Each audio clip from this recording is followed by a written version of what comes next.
Hi friends, ಎಲ್ಲರಿಗೂ ನಮಸ್ಕಾರ. MRV YouTube ಚಾನಲ್ಗೆ ಸ್ವಾಗತ. ಇವತ್ತಿನ ರೆಸಿಪಿ ನುಗ್ಗೆಕಾಯಿ ಚಾಪ್ಸ್ ಹೇಗೆ ಮಾಡೋದು ಅಂತ ನೋಡೋಣ. ಅದಕ್ಕಿಂತ ಮುಂಚೆ ಸಬ್ಸ್ಕ್ರೈಬ್ ಮಾಡ್ಕೊಂಡಿಲ್ಲ ಅಂದರೆ ಸಬ್ಸ್ಕ್ರೈಬ್ ಮಾಡ್ಕೊಳ್ಳಿ, ಕೆಳಗಿರೋ ಬೆಲ್ಲಕ್ಕನ್ನು ಪ್ರೆಸ್ ಮಾಡಿ. ಈಗ ಹೇಗೆ ಮಾಡೋದು ಅಂತ ನೋಡೋಣ. ಇಲ್ಲಿ ನಾನು 4 ನುಗ್ಗೆಕಾಯಿ ತೊಗೊಂಡು ಸಣ್ಣಕ್ಕೆ ಉದ್ದಕ್ಕೆ ಹಚ್ಚಿಟ್ಕೊಂಡಿದ್ದೀನಿ. ಇದ್ರದ್ದು ನಾರಿನಂಶ ಎಲ್ಲ ತೆಗೆದ್ಬಿಟ್ಟು ನೀಟಾಗಿ ಹಚ್ಚಿ ನೀರಲ್ಲಿ ತೊಳೆದು ಸೈಡಲ್ಲಿ ಎತ್ತಿಟ್ಕೊಂಡಿದ್ದೀನಿ. ಒಂದು ಸ್ಟವ್ ಮೇಲೆ ಒಂದು ಪಾತ್ರೆ ಇಟ್ಕೊಳ್ಳೋಣ. ಪಾತ್ರೆ ಬಿಸಿ ಆದಮೇಲೆ 1-2 ಸ್ಪೂನ್ ಎಣ್ಣೆ ಹಾಕ್ಕೊಳ್ಳೋಣ. ಎಣ್ಣೆ ಹಾಕ್ಕೊಂಡು ಇವಾಗ ತೊಳೆದಿಟ್ಕೊಂಡಿರೋ ನುಗ್ಗೆಕಾಯಿನೂ ಸೇರಿಸ್ಕೊಂಡು ಚೆನ್ನಾಗಿ ಫ್ರೈ ಮಾಡ್ಕೊಳ್ಳೋಣ. ಇದು ಚೆನ್ನಾಗಿ ಫ್ರೈ ಆಗಬೇಕು ಎಣ್ಣೆಲೆ. ಅಷ್ಟೊತ್ತಿಗೆ ಮಸಾಲೆ ರುಬ್ಕೊಳ್ಳೋಣ.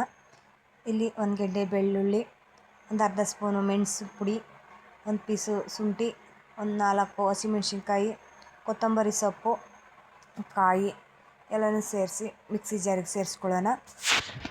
ಮಿಕ್ಸಿ ಜಾರಿಗೆ ಸೇರಿಸಿ ಒಂದು ಸ್ವಲ್ಪ ನೀರು ಹಾಕಿ ಪೇಸ್ಟ್ ಮಾಡ್ಕೊಳ್ಳೋಣ.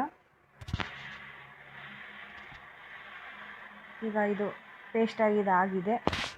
ಈ ಥರ ಪೇಸ್ಟ್ ಆದರೆ ಸಾಕು. ನೋಡಿ, ಈ ಥರ ಪೇಸ್ಟ್ ಆದರೆ ಸಾಕು. ಇವಾಗ ನುಗ್ಗೆಕಾಯಿ ಫ್ರೈ ಆಗಿದೆ. ಒಂದು ಚಿಟಿಕೆ ಅರಿಶಿಣನೂ ಹಾಕಿ ಚೆನ್ನಾಗಿ ಫ್ರೈ ಮಾಡ್ಕೊಳ್ಳೋಣ. ಇದು ಎಣ್ಣೆಲೆ ಚೆನ್ನಾಗಿ ಫ್ರೈ ಆಗಬೇಕು ನುಗ್ಗೆಕಾಯಿ, ಆಗಲೇ ಟೇಸ್ಟು ಚೆನ್ನಾಗೋದು. ಇದು ಚೆನ್ನಾಗಿ ಫ್ರೈ ಮಾಡ್ಕೋಬೇಕು. ಇದು ತುಂಬ ರುಚಿಕರವಾಗಿರುತ್ತೆ. ದೋಸೆ, ಇಡ್ಲಿಗೆ, ಅನ್ನಕ್ಕಂತೂ ಸೂಪರಾಗಿರುತ್ತೆ. ನೀವು ಒಮ್ಮೆ ಈ ಥರ ಟ್ರೈ ಮಾಡಿ, ತುಂಬ ರುಚಿಕರವಾಗಿರುತ್ತೆ. ಈಗ ರುಬ್ಬಿರೋ ಮಸಾಲೆನೂ ಸೇರಿಸ್ಕೊಳ್ಳೋಣ. ರುಬ್ಬಿರೋ ಮಸಾಲೆನ ಸೇರಿಸ್ಕೊಂಡು ಚೆನ್ನಾಗಿ ಫ್ರೈ ಮಾಡ್ಕೊಳ್ಳೋಣ. ಅದಕ್ಕೆ ಮಸಾಲೆ ಎಲ್ಲ ಹಿಡಿಬೇಕು ನುಗ್ಗೆಕಾಯಿಗೆ, ಅಲ್ಲಿವರೆಗೂ ಚೆನ್ನಾಗಿ ಫ್ರೈ ಮಾಡ್ಕೋಬೇಕು. ನುಗ್ಗೆಕಾಯಿಗೆ ಮಸಾಲೆ ಎಲ್ಲ ಹಿಡಿದ್ರೆ ನುಗ್ಗೆಕಾಯಿ ತಿನ್ನೋಕ್ಕೂ ಟೇಸ್ಟಾಗಿರುತ್ತೆ. ಇವಾಗ ಜಾರ್ ತೊಳೆದು ನೀರು ಸೇರಿಸ್ಕೊಳ್ಳೋಣ. ಜಾರ್ ತೊಳೆದು ನೀರು ಸೇರಿಸ್ಕೊಂಡು ಚೆನ್ನಾಗಿ ಮಿಕ್ಸ್ ಮಾಡ್ಕೊಳ್ಳೋಣ.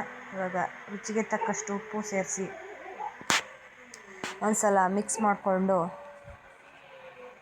ನೋಡಿ, ಒಂಥರ ಮಿಕ್ಸ್ ಮಾಡ್ಕೋಬೇಕು. ಈ ಥರ ಮಿಕ್ಸ್ ಮಾಡಿಕೊಂಡು ಇವಾಗ ಒಂದು ಪ್ಲೇಟ ಮುಚ್ಚಿಟ್ಕೊತಾ ಇದ್ದೀನಿ. ಒಂದು ಕುದಿ ಬರಲು ಬಿಡೋಣ. ಈಗ ಇದು ಒಂದು ಕುದಿ ಬಂದಿದ್ದಾಗಿದೆ.